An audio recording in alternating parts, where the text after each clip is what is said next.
تلنگانہ کے وزیر اعلیٰ ریونت ریڈی نے مرکزی وزیر برائے دیہی ترقی اور زراعت شیوراج سنگھ چوہان سے ملاقات کرتے ہوئے ریاست کے لیے پردھان منتری آواس یوجنا کے تحت 11,56,915 مکانات کی منظوری دینے کی درخواست کی۔ وزیر اعلیٰ نے بتایا کہ ریاستی حکومت غریب خاندانوں کو اپنے گھر فراہم کرنے کی اولین ترجیح دے رہی ہے، جبکہ سابق حکومت کی جانب سے اس اسکیم سے بھرپور فائدہ نہ اٹھانے کے باعث دیہی علاقوں میں مکانات کی شدید ضرورت پیدا ہو گئی ہے۔ وزیر اعلیٰ نے مرکزی حکومت سے روزگار ضمانت اسکیم کے تحت اضافی ترقیاتی اور زرعی سرگرمیوں کو شامل کرنے، اندرما ہاؤسنگ اسکیم کے مستحقین کو گھر کی تعمیر کے دوران روزگار کی سہولت فراہم کرنے اور کسانوں کی معاشی بہتری کے لیے نئی سرگرمیوں کی منظوری دینے کی بھی درخواست کی۔ ریونت ریڈی نے بتایا کہ مرکزی وزیر نے ان مطالبات پر مثبت رد عمل ظاہر کیا ہے، جبکہ انہوں نے تلنگانہ کا دورہ کر کے زمینی صورتحال کا جائزہ لینے کی دعوت بھی دی گئی۔ تلنگانہ حکومت پہلی بار ٹیلی ویژن ٹی وی ایوارڈز متعارف کرانے کی تیاری میں مصروف ہے۔ سیکریٹریٹ میں وزیر کومٹ ریڈی وینکٹ ریڈی نے ٹی وی ایوارڈز کمیٹی کے ساتھ اجلاس کیا، جس میں خصوصی لوگو ایوارڈز کے نام اور مختلف زمروں پر تبادلہ خیال کیا گیا۔ وزیر کومٹ ریڈی وینکٹ ریڈی نے کہا کہ ٹی وی شعبے تفریح کا اہم ذریعہ ہے اور خواتین، بزرگوں سمیت معیاری پروگرام، سیریل اور بچوں کی فلمیں بنانے والوں کی حوصلہ افزائی کی جائے گی۔ انہوں نے کہا کہ ایوارڈز کا نام اور لوگو تلنگانہ کی شناخت کی عکاسی کرے گا، جبکہ پی وی نرسمہا راؤ کے نام کی تجویز پر وزیر اعلیٰ ریونت ریڈی سے مشاورت کے بعد حتمی فیصلہ کیا جائے گا۔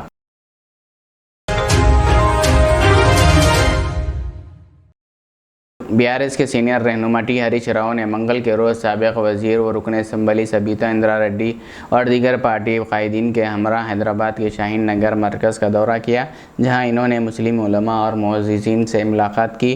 ملاقات کے دوران مسلم برادری سے متعلق مختلف امور اور عوامی مسائل پر تبادلہ خیال کیا گیا۔ اس موقع پر مقامی BRS قائدین اور کارکن بھی موجود تھے۔ اس موقع پر ظہیر آباد کے رکن اسمبلی مانک راؤ اور سابق وزیر سرینواس گوڈ کے علاوہ دیگر موجود تھے۔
السلام علیکم ورحمۃ اللہ وبرکاتہ۔ آج شاہین نگر مرکز میں یہاں پر 3 دن کا جو اجتماع تھا، اس میں آج ہمارے ہردل عزیز ہریش راؤ صاحب اور میشرم کانسٹیٹنسی MLA سبیتا اندرا ریڈی میڈم جی یہاں پر جو ہے نا آئے، یہاں کے جو ذمہ دار ہیں ان سے ملاقات کیے اور کس طریقے سے یہاں پر اجتماع ہوا پورا آ کر جو ہے نا جائزہ لے کر ان سے ملاقات کر کے گئے۔ میں تہہ دل سے شکریہ ادا کرتا ہوں کہ جلپلی میونسپل میں ہریش راؤ صاحب اور ہمارے سبیتا ریڈی میڈم صاحبہ بھی گئے، تقریباً یہاں پر ہر جماعت سے، ہر پارٹی سے لوگ آئے، کیونکہ یہاں پر بہت بڑا اجتماع ہوتا ہے ہر سال۔ اس طریقے سے یہ اجتماع میں جو ہے نا یہاں پر آ کر ان کے جو ذمہ داران ہیں ان سے ملاقات کیے۔ السلام علیکم۔ السلام علیکم ورحمۃ اللہ وبرکاتہ۔ آج یہاں پہ جو ہے شاہین نگر پہ جو ہے ہر سال کو سال ایک بہت بہترین بڑا اجتماع ہوتا ہے، جس کے اندر جو شرکت جو ہے ایریا MLA ہمارے کانسٹیٹنسی سبیتا اندرا ریڈی میڈم صاحبہ اور جو ہے ہریش راؤ صاحب اور دیگر سرینواس گوڈ صاحب، تقریباً جو ہے MLAs وغیرہ یہاں پہ آ کے یہاں کے جو ہے دورہ کرے، بات چیت کریں یہاں کے لوگوں سے انشاءاللہ، اور اس کا السلام علیکم ورحمۃ اللہ۔ جے شنکر بھوپال پلی میں BRS کے سینئر رہنماؤں نے میڈیا سے خطاب کرتے ہوئے سینئر رہنما شری کنڈا مدھوسودن چاری پر کیے گئے تنقید کی سخت مذمت کی اور کہا کہ وہ 40 برس سے اصلی سیاست اور عوامی خدمت کی علامت ہے۔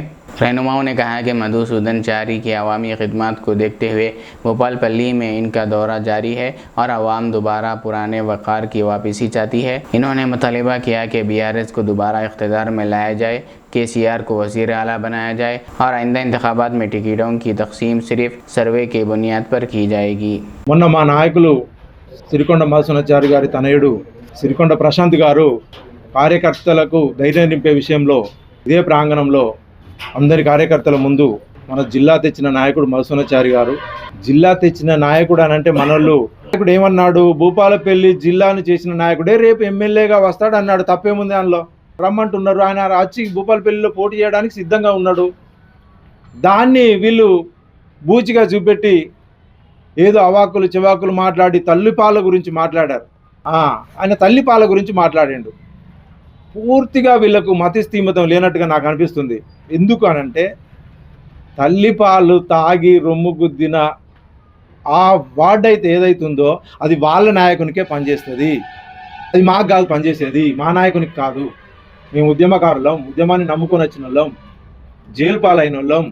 ఏ రోజైతే పార్టీలకు వచ్చారో మీ నాయకులు, అదే రోజు నుంచి వెళ్ళి మా పెద్ద నాయకుని ఫోటో కనబడద్దు అనే ఇన్స్ట్రక్షన్ ఇచ్చిన రోజే మీరు ఓడిపోయింది. మొన్న కాదు మీరు ఓడిపోయింది, మొన్నటి ఎలక్షన్లు అప్పుడు కాదు మీరు ఓడిపోయింది. ఎప్పుడైతే మీరు పార్టీలకు వచ్చినప్పుడు కూడా మీ ఒక్క మాట కూడా ఎత్తకుండా మిమ్మల్ని మేము ఆహ్వానించినామో అదే రోజున మా నాయకుని ఫోటో మీరు పెట్టద్దు అని మీరు మీ కార్యకర్తలకు ఇన్స్ట్రక్షన్ చేసిన రోజే మీరు ఓడిపోయినట్టు. భూపాలపల్లికి సార్ రావడానికి కారణం ఇక్కడి ప్రజలు. ప్రతిరోజు వందలాది ఫోన్లు చేసి మీరే రావాలి సార్, మీరు ఆపదకి సంపదకి దవాఖానలల్లా మీరు చాలా మందికి ఇల్లు కట్టించారు, మీరు ఉన్నప్పుడు అభివృద్ధి చూసాము, ఇప్పుడు ఏది కనబడట్లేదు మాకు, భూపాలపల్లిని బాగు చేయడానికి మీరు ఖచ్చితంగా రావాలని కోరుకుంటే కదా భూపాలపల్లికి వస్తే. అలాంటి నాయకుని పట్టుకొని మీరు పార్టీకి మోసం చేస్తున్నారు. పార్టీ పుట్టించినోడు పార్టీకి మోసం చేస్తాడా? పార్టీకి మోసం చేయాలనుకుంటే మీరు ఇవాళ ఈ పార్టీలకు ఉండేటోళ్ళ. మీరు ఏదైనా ఉంటే ప్రజాక్షేత్రంలో తేల్చుకోండి. మేమేమంటున్నాం ఇప్పుడు? మేము ఒకటే, మా వాదం అంతా ఒకటే. ఈ రోజుకి ఈ రోజు ప్రజా తీర్పు ప్రకారం అదే కేసీఆర్ గారు, కేటీఆర్ గారు ప్రజల మధ్య ఎవరు ఉంటారో, ప్రజల మనలు ఎవరి దగ్గర వైపు ఉంటాయో వాళ్ళకే మేము టికెట్ ఇస్తామని వాళ్ళు పదే పదే చెప్తా ఉన్నారు. దాని కారణం చేతనే మేము ప్రజలతో మన్నన పొందడానికి మేము ఇక్కడ తిరుగుతూ ఉన్నాం. రేపు సర్వే ప్రకారం మాకు తెలియకుండా మేము అడగము, ఛాలెంజ్ విసురుతూ ఉన్నాం. రేపు ఆ మధుసూదనాచారి గారికి సర్వేలలో మీరు ఓడిపోతారని తెలిసిన మరుక్షణం మేము ఇక్కడ అడుగు కూడా పెట్టము. అది మీరు కట్టుబడి ఉంటారా? మీ నాయకుడిని కట్టుబడి ఉంచుతారా? మాజీ ఎమ్మెల్యే గారు మీరు మాట్లాడండి. మా ముఖ్యమైన నాయకుని ఫోటోని అద్దన్నాక మా గౌరవం ఎక్కడిది? మీరు కాపాడుకోలేదు, మీకు అవకాశం ఇచ్చాం మేము. నేను అదే రోజు అన్న సార్తో, రమణారెడ్డి వస్తాడని తెలిసిన మరుక్షణమే మీటింగ్ పెట్టుకొని సార్ ఆయన రానియొద్దు, ఎందుకనంటే మనకు ఆడ సపోర్ట్ ఉన్నది, కేసీఆర్ గారు ముఖ్యమంత్రి అయ్యాన్ని మనకి సీట్లు ఉన్నాక ఈయన రావడం ఎందుకు మనకి అని నేనంటే నన్నే కోపడ్డాడు మా సారు. కేసీఆర్ గారు ఏదో ఆలోచనతో తీసుకుంటాడు తమ్ముడు, మనం మీరు ఇబ్బంది పెట్టకుండా, నన్ను మీరు ఇబ్బంది పడకుండా అని మాట్లాడిన నాయకుని మీరు ఆయన విషయాలు మీకు ఏం తెలుసు? ఇవన్నీ మీకు ఎవరు చెప్పాలి?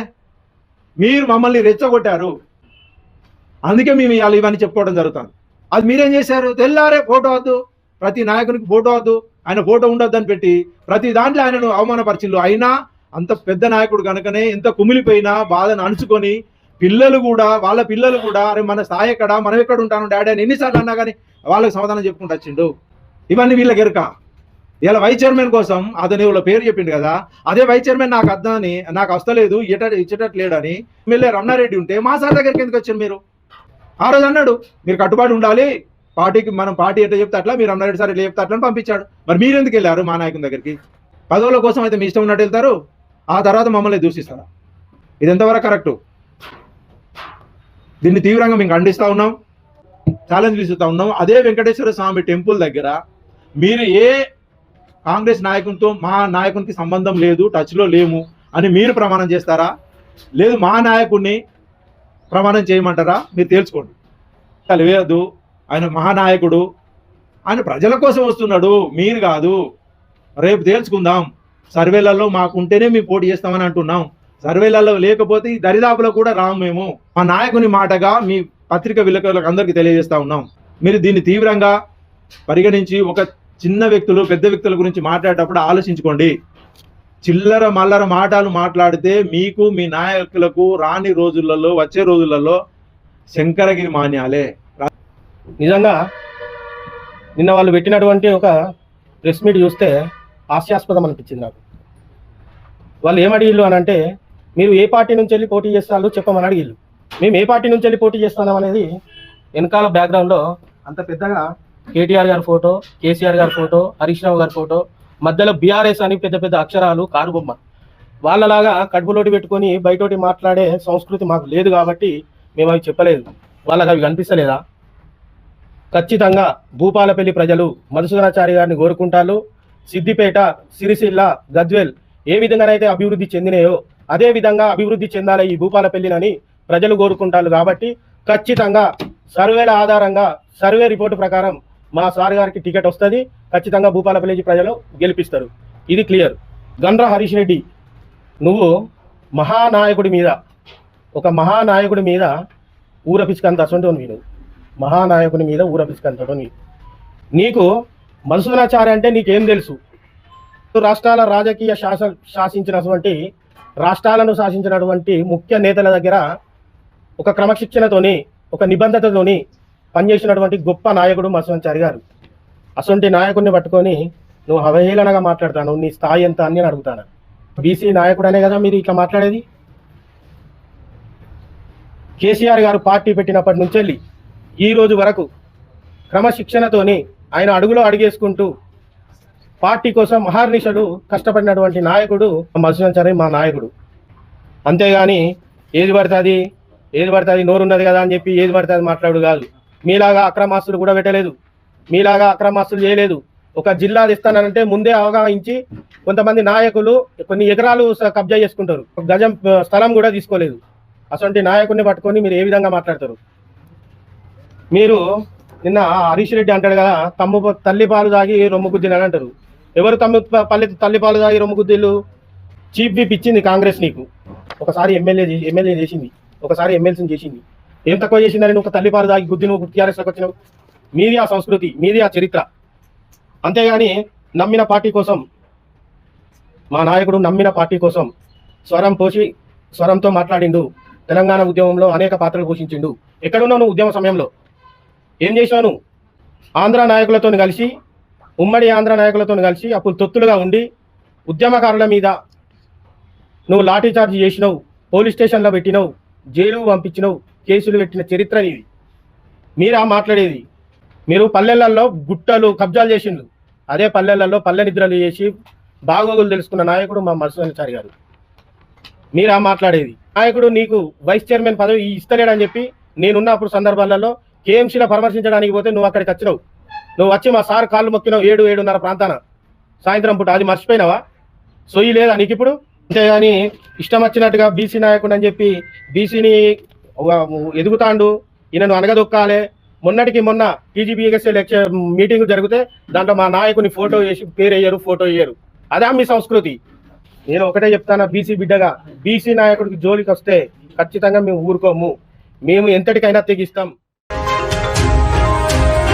तेलंगाना रक्षा सेना की के कविता ने नरियाला वाक़या के मुतासिरीन को इंसाफ न मिलने पर रियासती क़यादत को शदीद तनक़ीद का निशाना बनाया। इन्होंने सवाल किया कि वज़ीर आला रेवंत रेड्डी, मरकज़ी वज़ीर बंडी संजय और बीआरएस के वर्किंग प्रेसिडेंट केटीआर मुतासिरीन को इंसाफ दिलाने के लिए क्या इक़दाम कर रहे हैं और इस वाक़े में मुलव्विस किसी एक पुलिस एहलकार को भी सज़ा क्यों नहीं दी गई। कविता ने कहा कि ओवैसी कमीशन की रिपोर्ट मंजर आम पर लाने के लिए हर मुमकिन जद्दोजहद करेगी। इन्होंने ऐलान किया कि अगर ज़रूरत पड़ी तो मुतासिरीन के साथ दिल्ली जाकर भी इंसाफ के लिए आवाज़ बुलंद की जाएगी। ముఖ్యమంత్రి రేవంత్ రెడ్డి గారిని సూటిగా ప్రశ్నిస్తున్నా, బండి సంజయ్ గారిని సూటిగా ప్రశ్నిస్తున్నా, కేటీఆర్ గారిని సూటిగా ప్రశ్నిస్తున్నా. పోలీస్ వాళ్ళు నేరెళ్లలో 8 మందిని తీసుకుపోయి 5 రోజుల వరకు వాళ్ళు ఎక్కడున్నారో చెప్పకుండా విపరీతంగా వారిని కొట్టి కనీసం జైలర్ కూడా నేను తీసుకోలేను అనేటటువంటి పరిస్థితి తీసుకొస్తే ఇంతవరకు ఒక్క పోలీసోడి కన్నా శిక్ష పడ్డదా? ఇంతవరకు ప్రభుత్వాన్ని, చట్టాన్ని తమ చేతుల్లోకి తీసుకున్నటువంటి ధనదాహంతోని ఈ దమనకాండ జరిపినటువంటి వారికి ఎవరికన్నా శిక్ష పడ్డదా? మరి స్థానిక ఎమ్మెల్యేగా ఉన్న కేటీఆర్ గారు ఎందుకు శ్రద్ధ చూపించలేదు? ఆనాడు బండి సంజయ్ గారు వచ్చి మొసల్ కన్నీళ్ళు గార్చిపోయినారు. కేంద్ర ప్రభుత్వంలో ఉన్న ఎస్సీ ఎస్టీ కమిషన్కి చెప్తామన్నారు. ఏమైంది రిపోర్ట్? అది ఇంకా నడిచొస్తుందా ఢిల్లీ నుంచి? ఎందుకు ఇన్ని రోజులైతే రిపోర్ట్ రాదు? ఖచ్చితంగా ఆ రిపోర్ట్ రావాల్సిందే. రావడం కోసం నేను ముందుంటే అవసరమైతే ఢిల్లీకి పోతాం, అవసరమైతే నేరేళ్ళ బాధితులందరినీ కూడా తీసుకొని ఢిల్లీకి పోయి ఆ రిపోర్ట్ తీసుకొని వస్తాం. सुप्रीम कोर्ट ने तलबा के एहतजाज के दौरान पुलिस कार्रवाइयों से मुताल्लिक़ अहम रिमार्क्स देते हुए कहा है कि जमहूरियत में एहतजाज एक फितरी हक़ है, लेकिन जो भी कानून अपने हाथ में ले इसके ख़िलाफ़ कार्रवाई होनी चाहिए। चीफ जस्टिस सूर्यकांत की सरबराही वाली बेंच ने कहा है कि तलबा के एहतजाज के दौरान पुलिस ज़्यादती के इल्ज़ामात की आज़ाद और गैर जानिबदाराना तहक़ीक़ात होनी चाहिए। अदालत ने इस बात पर भी जोर दिया है कि मुल्क भर में अवामी एहतजाज और पुलिस की कार्रवाइयों के लिए वाज़ेह प्रोटोकॉल होना चाहिए। सुप्रीम कोर्ट ने एहतजाज के दौरान पेश आने वाले वाक़यात की जांच के लिए हाई पावर कमेटी तश्कील देने पर भी गौर किया जा सकता है। अदालत ने यह भी कहा कि अगर किसी ने कानून अपने हाथ में लिया है, चाहे वो मुजाहिरीन हो या कोई और, तो कानून के मुताबिक कार्रवाई होनी चाहिए। तेलंगाना में जराइम की तहक़ीक़ात को मज़ीद मौसर बनाने के लिए फार्सिंग साइंस लेबॉर्ट्री FSL में 57 नए अहलकारों को तक़र्रुरी के अहकाम जारी किए गए हैं। इस मौके पर DGP ने कहा कि कामयाब इस्तिग़ासा और मुजरिमों को सज़ा दिलाने में फार्सिंग साइंस रीढ़ की हड्डी की हैसियत रखती है। नए फौजदारी क़वानीन के तहत साइंसी और टेक्नोलॉजी पर मुबनी तहक़ीक़ात की अहमियत मज़ीद बढ़ गई है और अदालती तरीक़ेकार पर अबूर हासिल करने की हिदायत दी गई। हुकाम के मुताबिक भर्ती किए गए 57 अहलकारों में 36 PhD और 15 M.Tech डिग्री होल्डर्स शामिल हैं, जिससे लेबॉर्ट्री की साइंसी सलाहियतों में नुमायाँ इजाफा होगा और फार्सिंग रिपोर्ट्स की तैयारी में ताख़ीर कम होगी। फार्सिंग साइंस लेबॉर्ट्री की डायरेक्टर शिका गोयल ने बताया कि तमाम नए अहलकार 5 माह की खुसूसी तरबियत हासिल करेंगे, जबकि लेबॉर्ट्री इस वक्त तकरीबन 80% केसों को निपटा रही है और पोक्सो एक्ट में मुताल्लिक़ रिपोर्ट्स 2 माह के अंदर जारी की जा रही है। उत्तर प्रदेश के रामपुर में वाक़ मोहम्मद अली जौहर यूनिवर्सिटी को इलाहाबाद हाई कोर्ट से फ़िलहाल कोई फौरी राहत नहीं मिल सकी। अदालत ने यूनिवर्सिटी और मोहम्मद अली जौहर ट्रस्ट की जानिब से दायर दरख्वास्त पर समाअत से इनकार करते हुए कहा कि किसी भी यूनिवर्सिटी की नुमाइंदगी सिर्फ रजिस्ट्रार या मुजाज अफसर ही कर सकता है, कोई बैरूनी शख्स इसकी जानिब से दरख्वास्त दायर नहीं कर सकता। जस्टिस सौरभ श्याम शमशीर की सिंगल बेंच ने रियासती हुकूमत के इस इब्तदाई एतराज़ को दुरुस्त करार दिया। ये दरख्वास्त मोहम्मद यूसुफ नामी शख्स ने दायर की थी, जिस पर रियासत की जानिब से additional advocate general Anup Chaturvedi ने कानूनी हैसियत पर एतराज़ उठाया था। ताहम अदालत ने टेक्निकी बुनियाद पर दरख्वास्त फौरी तौर पर मुस्तरद करने के बजाय यूनिवर्सिटी को एक और मौका दिया है। हाई कोर्ट ने हिदायत दी है कि यूनिवर्सिटी के रजिस्ट्रार या ट्रस्ट के मैनेजर 3 हफ्तों के अंदर मुतनाज़ा नोटिस के ख़िलाफ़ अपना तफसीली जवाब दाखिल कर सकते हैं। अदालत ने यह भी कहा कि अगर दायर इख्तियार का सवाल उठाया जाता है तो मुतल्लिक़ा सरकारी अथॉरिटी तमाम फ़रीक़ैन को सुनने के बाद कानून के मुताबिक जल्द फ़ैसला करे। उत्तर प्रदेश के ज़िला फ़तेहपुर के एक इंटर कॉलेज में तलबा व तालिबात ने बुनियादी सहूलियात की कमी के ख़िलाफ़ एहतजाज किया। सोशल मीडिया पर वायरल वीडियो के बारे में दावा किया जा रहा है कि कॉलेज में बिजली और पीने के पानी की मुनासिब सहूलियात मौजूद नहीं, जबकि प्रिंसिपल पर तलबा के साथ मुबैना बदसलूकी के भी इल्ज़ामात लगाए गए हैं। इन मसाइल के ख़िलाफ़ तलबा व तालिबात ने कॉलेज में एहतजाज करते हुए इंतज़ामिया से फौरी कार्रवाई और बुनियादी सहूलियात फराहम करने का मुतालबा किया। फ़िलहाल इन दावों पर कॉलेज इंतज़ामिया या मुतल्लिक़ा हुकाम का बाज़ाब्ता मौक़िफ़ सामने नहीं आया। रियासती वज़ीर वकटी श्री हरी ने मक्तल असम्बली हलक़े के मधुमल गांव में वाक़े तारीख़ी नीलू वारलू पार्क की तरक्याती कामों का संग बुनियाद रखा। इस मौके पर इन्होंने कहा कि तारीख़ी और सक़ाफ़ती विरसे के तहफ़्फ़ुज़ हम सब की मुश्तरका ज़िम्मेदारी है, जबकि रियासती हुकूमत सयाहती मक़ामात की तरक्की को भी खुसूसी तरजीह दे रही है ताकि ज़्यादा से ज़्यादा सयाहों को राग़िब किया जा सके। वज़ीर ने कहा कि तरक्याती काम मुकम्मल होने के बाद मधुमल नीलू वारलू पार्क को कौमी व बैनुल-अक़वामी सतह पर मज़ीद शनाख्त मिलेगी, सयाहों के तादाद में इजाफ़ा होगा और मुकामी सतह पर रोज़गार के नए मौक़े पैदा होंगे और मुस्तक़िल आलमी वर्से का दर्जा हासिल करने के लिए रियासती हुकूमत अपनी कोशिश जारी रखे हुए हैं। इन्होंने इस तारीख़ी मुकाम के तहफ़्फ़ुज़, बुनियादी सहूलियतों की फराहमी और अवाम में बेदारी पैदा करने पर भी जोर दिया।